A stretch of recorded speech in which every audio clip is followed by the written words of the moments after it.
Hello दोस्तों। आज अपन SSGD का पेपर सोल्व आउट कर रहे हैं। क्या क्या कर रहे हैं? एसएसजीडी का पेपर सोल्व आउट कर रहे हैं। 11 जनवरी 2023 का पेपर है और शिफ्ट 4 का है।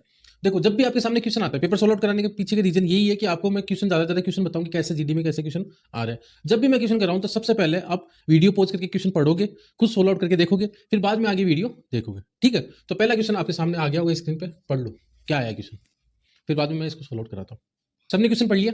क्या बोला है क्वेश्चन में कि ए कोई व्यक्ति ए से बी जाता है 180 किलोमीटर प्रति घंटे की स्पीड से और वापस आता है 240 किलोमीटर प्रति घंटे की स्पीड से। उसको टोटल टाइम कितना लगता है? 6 घंटे का समय लगता है। तो आपको क्या बतानी है? डिस्टेंस फाइंड आउट करनी है ना। इसका ऑप्शन जरूर देख लेना। ऑप्शन क्या है?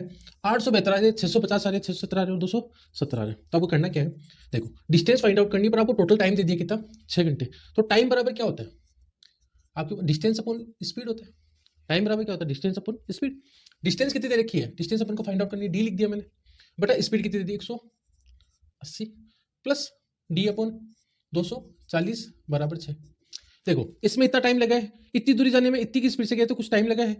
ये दूरी 240 से गया तो इसमें कुछ टाइम लगा, दोनों को जोड़ दिया तो कितना आ गया? 6 घंटे। ये बोल रखा आपको कि आने और जाने में कितना टाइम लग रहा है? टोटल 6 घंटे। तो मैंने ये यहाँ पे कुछ टाइम आएगा, इसका कुछ टाइम आएगा, दोनों को ऐड कर दिया, बराबर 6 घंटे कर दिया, कोई दिक्कत नहीं है। अब देखो, 18 और 24 का एलसीएम कितना था? बेहतर। तो 720 एलसीएम ले लिया। 18 का भाग 2 बेहतर में कितनी बार आता है? 4 बार। 18 चौक बेहतर होता है और 24 बेहतर है 3, 3 डी बराबर 6 आ गया। यहाँ तो कोई दिक्कत नहीं है। 4 और 3 को जोड़ लेंगे कितना हो जाएगा? 7। 4 और 3 कितना होता है? 7 होता है। डी की वैल्यू निकालनी है तो क्या होगा? 6 गुणा 720 भाग में उधर जाएगा तो गुणा में, और ये गुणा में इधर आएगा तो भाग में। हाँ या ना? यही होगा। 720 में 7 का भाग दे दो, 7 एकम 7, 2 आ गया, जाएगा नहीं तो जीरो लगा दिया मैंने, एक जीरो उतार लिया, कितनी बार गया? 7 दूनो 14, नहीं 102 पॉइंट समथिंग आएंगे। हाँ या ना? पॉइंट को कोई मतलब नहीं है, छोड़ दो। 102 आ रहे क्योंकि ऑप्शन क्या है? काफी गेप है ऑप्शन में। हाँ या ना? तो पॉइंट को आगे छोड़ दो। किससे गुणा करना है इसको? 6 से। 6 से गुणा कर लो, 6 दूनो 12, 6 एकम 6, कितना रहा? 612। किसके आसपास है? 617 के। ये हो जाएगा।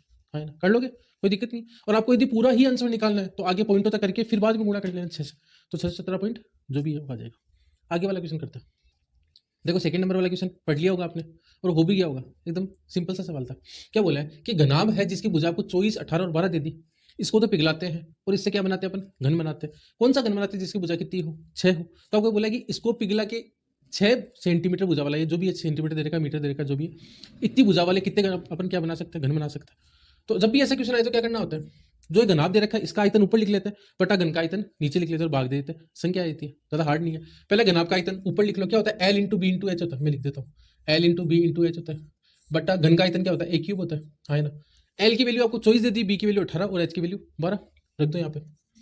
24 गुणा 18 गुणा 12 बटा ए क्यूब। ए का मतलब 6, तो 6 का क्यूब यानी 6 गुणा 6 गुणा 6 हो जाएगा। 6 का काट दो, 6 से 2 बार कट गया, 6 × 18 होता है और 6 चौकी 24 होता है। 3 को 2 से गुणा करें 6, 6 को 4 से 6 चौकी 24, कितनी जाएगी? मतलब ऐसे घन अपन 24 बना सकते हैं जिसकी भुजा कितनी हो? 6 हो। 24, 18, 12 का एक बड़ा वाला घन है, उसको पिघला कर अपन 6 सेंटीमीटर के कितने घन बना सकते हैं? 24 घन बना सकते हैं। ठीक है, आगे वाला क्वेश्चन करते हैं। देखो, तीसरे नंबर वाला क्वेश्चन आपने पढ़ लिया होगा और हो भी गया होगा, ज्यादा मुश्किल वाला क्वेश्चन नहीं था। क्या है कि एक दुकानदार गलत वजन का उपयोग करते हुए वस्तु को क्रय मूल्य पर बेचने का दावा करता है और 25% का लाभ प्राप्त करता है। 1000 ग्राम के स्थान पर वह कितने वजन का उपयोग करता है? पिछली बार भी ऐसा क्वेश्चन आया था, मैंने चॉकलेट मान के किया था। ठीक है, यदि आप चॉकलेट के अकॉर्डिंग बोलोगे तो मैं चॉकलेट के अकॉर्डिंग बता दूंगा, पर सीधा सीधा सुन लो आप। तो ये बोलता है कि 1000 ग्राम की वस्तु को वो बोलता है कि 1000 रुपए की दे रहा हूं मैं। ये मान लो कि वो ये बोलता है कि 1000 रुपए की कोई वस्तु है या 1000 ग्राम मेरे पास कोई है, उसको मैं कितने रुपए में दे रहा हूं? हमको 1000 रुपए में दे रहा हूं। पर वो कुछ वजन कम तोलता है। मान लो उसने कुछ वजन कम तोला और मान लो x ग्राम अपन को वस्तु दी, उसका रुपए कितने ले रहा है अपन से? 1000 रुपए ले रहा है, तो उसके प्रॉफिट कितना हो रहा है? 25% का हो रहा है। ये बोल रखा है, यानी वो अपन को कुछ ग्राम कम तोल के देता है और अपन से रुपए कितना लेते हैं? 1000 रुपए। फिर भी उसके कितने का प्रॉफिट हो रहा है? 25% का प्रॉफिट हो रहा है। तो अपन को ये निकालना है कि उसने अपन को कितनी ग्राम वस्तु दी। समझ गए? ये अपन को कितनी चॉकलेट दी अगले ने 1000 रुपए में। तो देखो, मान लो x चॉकलेट है, उसने अपन को दी और उसके प्रॉफिट कितना हुआ है? 125/100 का। ये किसके बराबर है? 1000 रुपए के। हाँ या ना? यानी उसने अपन को x चॉकलेट दी और रुपए कितने लिए अपन से? 1000 रुपए। तो उसके प्रॉफिट कितने का हुआ? 125/100 का। हाँ या ना? तो अपन को ये किसकी वैल्यू आ जाएगी कि अब उसने अपन को कितनी चॉकलेट दी है, कितने ग्राम अपन को वस्तु दी। तो देखो, x बराबर क्या हो जाएगा? ये भाग में उधर जाएगा तो गुणा में 100 बट्टा ये गुणा में इधर आएगा तो भाग में, यानी ये देखो क्रॉस मल्टीप्लाई हो जाएंगे। हाँ ना? 100 तो जाएगा इससे गुणा, ये आ जाएगा नीचे। देखो, ये कट गया 4 बार 25 चौक 100 हो गया, 25 पंजे 125 हो गया, 5 से काटेंगे कितनी बार जाएगा? 200 बार। 200 को 4 से गुणा करेंगे कितना जाएगा? 800। यानी उसने 800 ग्राम क्या किए? वस्तु दी। अपन से पैसे कितने लिए? 1000 रुपए लिए। कोई दिक्कत नहीं, कर लोगे। एक ही लाइन का, एक बार सीख गए तो फिर बाद में दिक्कत नहीं आएगी। एक ही लाइन में हो जाएगा, इतना लिखने की जरूरत ही नहीं होगी। आप डायरेक्ट यहीं से स्टार्ट करोगे, x गुणा 125 बटा 100 बराबर 1000। चलो आगे वाला क्वेश्चन करते हैं। तो बच्चों आपने क्वेश्चन पढ़ लिया, क्या बोला है कि लंबाई 10 मीटर, चौड़ाई 6 मीटर और ऊंचाई 8 मीटर वाले किसी घनाभीय कमरे में रखी जाने वाली छड़ की अधिकतम लंबाई क्या होगी। जो भी यहाँ से जुड़े हुए हैं, जो भी सीकर हब से जुड़े हुए हैं, उनको ये पता है कि सेम टू सेम ऐसा कैसा क्वेश्चन भी मैंने जस्ट पहले करवाया था, एक पेपर में आया था सीपीओ में। उसमें भी क्या बोला था कि अधिकतम लंबाई की, उसमें खंबा था, अधिकतम लंबाई का खंबा, इसमें बोल दिया अधिकतम लंबाई की छड़। कैसे ज्ञात करते हैं, L square plus B square plus H square, under L square plus B square plus H square. यहाँ पे बस वैल्यू रख लो आप। एल स्क्वायर कितनी हो गई, 10 का स्क्वायर कितना हो जाएगा 100, बी स्क्वायर 6 का स्क्वायर 36, एच स्क्वायर 8 का स्क्वायर 64।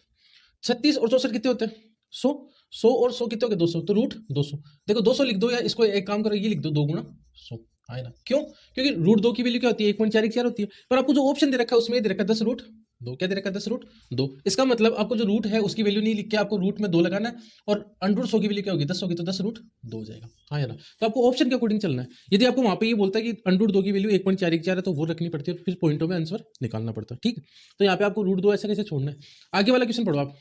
देखो क्वेश्चन आपको क्या बोल रहा है कि एक पिज्जा के लिए चीज और सॉस का अनुपात 1 कप और हाफ कप है, यानी चीज तो कितनी है 1 कप है और सॉस कितना है हाफ कप है। कुछ वो पिज्जा बनाती है, तो आपको ये बोला कि जो सॉस लग रहा है वो कितने कप लग रहा है 15 कप लग रहा है, तो चीज कितने कप लगेगी, है ना। तो देखो 15 कप लग रहा है, आधी की वैल्यू आपको कितनी दी 15, तो पूरे की वैल्यू क्या होगी 30 होगी, है ना। यानी हाफ की वैल्यू 15 है तो पूरे की वैल्यू 30 होगी। देखो आपके सामने क्वेश्चन आ गया, पहले आप वीडियो पॉज करो, कुछ सोल्व आउट करो, फिर बाद में सॉल्यूशन देखो। ऐसे नहीं कि आप सीधा के सीधा सॉल्यूशन देख रहे हो, कोई फायदा नहीं मिलेगा उसका। सोल्व आउट करते हैं। क्या ध्यान रखना है कि सबसे पहले ऑफ हटाते हैं, क्या हटाते हैं ऑफ। तो पहले ऑफ को सोल्व आउट कर लो, इसको सोल्व आउट करूंगा तो क्या होगा, ऑफ का मतलब गुणा होता है, यहाँ पे ऑफ को हटाऊंगा तो क्या हो जाएगा गुणा हो जाएगा। 4 में 1/2 यानी 2 का भाग देंगे 4 में तो कितना आ जाएगा 2, यहाँ पे कितना आ गया 2, और 4 को 2 से गुणा करेंगे कितना हो जाएगा 8। सबसे पहले ये क्या करो, सबसे पहले क्या करो ऑफ को हटा दिया करो, जो भी आएगा उसको लिख लिया करो, ठीक है, कोई दिक्कत नहीं। अब देखो पहले सबसे पहले ऊपर वाले को सोल्व आउट कर लेते हैं। यहाँ पे लिखा हो 16 गुना 9 भाग 1, तो भाग को हटाऊंगा तो क्या लिख जाएगा गुणा 1/8, है ना। 8 से कट जाएगा 16 कितनी बार 2 बार, 9 को 2 से गुणा करने कितना हो जाएगा 18, ऊपर तो आ गया 18, कोई दिक्कत नहीं है ना। सोल्व आउट कर लो, नहीं समझ में आया वापस देख लेना। अब देखो भाग है तो भाग यहाँ पे गुणा लगाऊंगा तो क्या होगा, बट 1/2 यानी 2 आ जाएगा, है ना, कोई दिक्कत नहीं है। इसको सोल्व आउट कर लो, 9 में से 6 गया कितना बच गया 3, 3 को 3 से गुणा कर लेंगे कितना हो जाएगा 9, है ना। 2 से ये 2 कट जाएगा, 9 में से 3 गया कितना आ गया 6, 18 में 6 का भाग दूंगा कितना आ जाएगा 3, कितना आंसर आ गया 3। देखो इसको ऐसे ही सोल्व आउट करते हैं ना, आप ये चाहते हो कि मैं एक एक स्टेप करूँ, कोई मतलब नहीं है, वहाँ पे इतना टाइम नहीं मिलता आपको, डायरेक्ट वहीं पे भी ऐसे ही करना आप। आगे वाला क्वेश्चन पढ़ो। आपको क्या क्वेश्चन आया कि 2 घंटे 30 मिनट में एक साइकिल सवार कितनी दूरी तय करते हैं 20 माइल दूरी तय करते हैं, और 1 घंटे 15 मिनट में कितनी दूरी तय करते हैं 10 माइल दूरी तय करते हैं। तो अपन को क्या निकालना है, औसत चाल निकालनी है। ये औसत चाल जीडी के हर एग्जाम में आ रहा है, अभी जितने पेपर सोल्व आउट करा रहा हूँ, अभी स्टार्टिंग में मैंने 5 या 10 पेपर सोल्व आउट कराए, उसमें औसत चाल का सवाल आता ही आता है, ठीक है। तो ध्यान रखना इंपॉर्टेंट बनता है आपका, ठीक है, आगे वाले एग्जाम में भी आएगा। औसत चाल निकालते क्या होता है, औसत चाल कुल दूरी बटा कुल समय, तो टोटल टाइम, टोटल डिस्टेंस अपन टोटल टाइम हो जाएगा, है ना। देखो डिस्टेंस तो आपको देखिए 20 और 10 कितनी होगी टोटल 30 होगी, ये तो होगी 30। अब थोड़ा टाइम का देख लो, टाइम का बोला 2 घंटे 30 मिनट और 1 घंटे 15 मिनट, है ना। तो देखो 2 घंटे और 1 घंटे 3 घंटे तो ये हो गए, 30 और 15 कितने हो गए 45 मिनट हो गए, इसको घंटे मत लेंगे तो 60 का भाग देंगे, यही करते मिनट, मिनट को घंटे में चेंज करते किसका भाग देते 60 का, दे दिया 60 का भाग, कितनी बार जाएगा 15 थी 45 15 चौ 60, कितना आ गया 3 से 3/4 आ गया। इसको चेंज कर लो, 4 दिया 12, 12 और 3 15, 15/4। जब 15/4 का भाग दूंगा इसमें तो 15 तो नीचे आएगा, 4 क्या आएगा ऊपर आएगा, 15 दूनों 30, 4 दूनों 8, यानी 8 माइल पर होवर की स्पीड क्या आ गई, एवरेज स्पीड आ गई। कर लोगे आराम से। देखो जीडी में क्या क्वेश्चन आया, पहले आप सोल्व आउट करके देखो, फिर बाद में सॉल्यूशन देखना। क्वेश्चन में क्या दे रखा है कि गीता और राधा का जो अनुपात है वो कितना है 7:15 है, राधा और सविता का अनुपात कितना है 7:16 है, और आपको ये बोला कि गीता के पास 980 रुपए, तो सविता के पास कितने रुपए है ना। तो आपको दे रखा है क्या, अलग अलग अनुपात दे रखा है, गीता और राधा का दे रखा है, राधा और सविता का दे रखा है। पहले इनको अपन सब एक साथ करते हैं, यानी गीता राधा और सविता का अनुपात फाइंड आउट करते हैं। गीता का दे रखा है 7:15, यानी गीता और राधा का दे रखा है 7:15, राधा और सविता का दे रखा है 7:16, इसके नीचे लिख देंगे, इसके नीचे लिख देंगे, कोई दिक्कत नहीं है। यहाँ पे खाली जगह तो इस 15 को आगे लिख देते हैं, यहाँ पे खाली जगह तो इस 7 को आगे लिख देते हैं, किसको किसको आगे लिखते हैं, तो इसको लिखते हैं और एक इसको लिख देते हैं, कोई दिक्कत नहीं है, आपको समझाने के लिए बता रहा हूँ एकदम बेसिक से।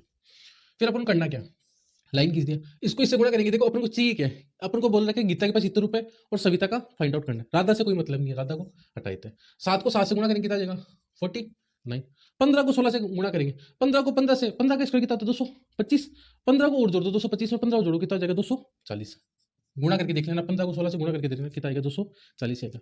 49 की वैल्यू दे रखी है 980, इसकी वैल्यू आपको दे रखी है, नहीं आपको बोला गीता के पास 980 है, गीता का अनुपात कितना है 49 की वैल्यू 980 दे रखी है। किससे गुणा हो रहा है 49? 980 होने के लिए 20 है। यहाँ पे एक काम करना, 980 में 49 का भाग देके देख लेना कितना आएगा, 20 आएगा। कितना गुना हो रहा है, 20 गुना। तो इसका वैल्यू अपन को फाइंड आउट करना है, किससे गुना करना पड़ेगा, 20 से। 24 को 2 से गुणा करते हैं, 24 दूनी 48 होता है, आगे 2 जीरो, कितना आ गया, 48 हो गया, है ना। कर लोगे, कोई दिक्कत नहीं। और ज्यादा दिक्कत हो तो एक काम करो, आप ये लिखो कि 49 की वैल्यू आपको कितनी दे रखी है, 980 दे रखी है। तो एक की वैल्यू क्या होगी, 980 बटा 49। तो किसकी वैल्यू फाइंड आउट करनी है, 240 की, तो गुना 240। इसको 16 आउट करोगे तो भी आएगा, 49 से काटोगे 20 आ गया, 20 को 240 से गुणा करोगे कितना जाएगा, 48 हो जाएगा। कैसा भी कर लो, बात एक ही है ना।